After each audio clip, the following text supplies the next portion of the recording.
News చూస్తున్నాం. విజయనగరం జిల్లాలో మనవరాలిపై తాత అఘాయిత్యానికి ఒడిగట్టాడు. రామభద్రాపురం మండలం జీరిక వలసలో 5 నెలల గిరిజన పసికందుపై ఎర్రపు దొర అత్యాచార యత్నానికి పాల్పడ్డాడు.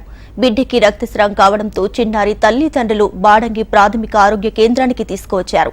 ప్రాథమిక చికిత్స అనంతరం విజయనగరం ఘోష్ ఆసుపత్రికి తరలించారు. జరిగిన ఘటనపై పోలీసులకు ఫిర్యాదు చేశారు. ఎర్రపు దొరను పోలీసులు అదుపులోకి తీసుకున్నారు. కేసు దర్యాప్తు చేస్తున్నారు.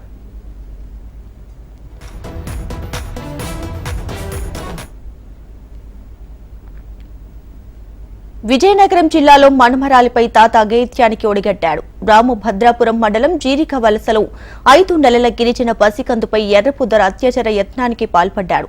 బిడ్డకి రక్తస్రావం కావడంతో చిన్నారి తల్లిదండ్రులు బాడంగి ప్రాథమిక ఆరోగ్య కేంద్రానికి తీసుకువచ్చారు. ప్రాథమిక చికిత్స అనంతరం విజయనగరం ఘోష్ ఆసుపత్రికి తరలించారు. ఇక జరిగిన ఘటనపై పోలీసులకు ఫిర్యాదు చేశారు. ఎర్రపు దొరను పోలీసులు అదుపులోకి తీసుకుని కేసు నమోదు చేశారు.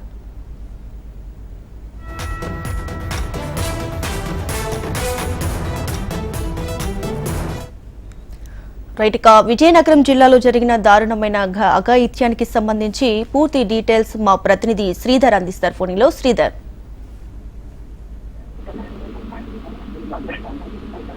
Thank you Deepika. ఏదైతే ఈ రోజు విజయనగరం జిల్లా రామభద్రపురం మండలం జీరిక వలసలో దారుణం అయితే చోటు చేసుకుంది.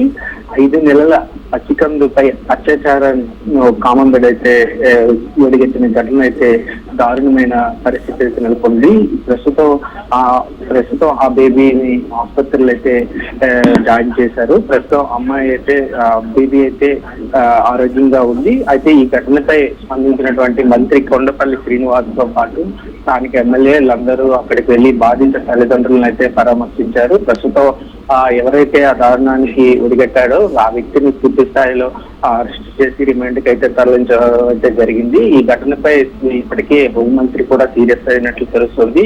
అయితే ఇట్లాంటి అఘాయిత్యాలు జరగకుండా ఉండేందుకు అన్ని చర్యలు తీసుకుంటామని చెప్పేసి ఇప్పటికే మంత్రి బాధిత తల్లిదండ్రులకు అయితే భరోసా ఇచ్చారు. ప్రస్తుతం బేబీ పొజిషన్ అయితే బాగానే ఉంది. ఇటువంటి ఘటనలు చోటు చేసుకుని ఉండేందుకు అన్ని చర్యలు తీసుకున్నట్లు మంత్రి వెల్లడించిన పరిస్థితి అయితే ఏర్పడింది.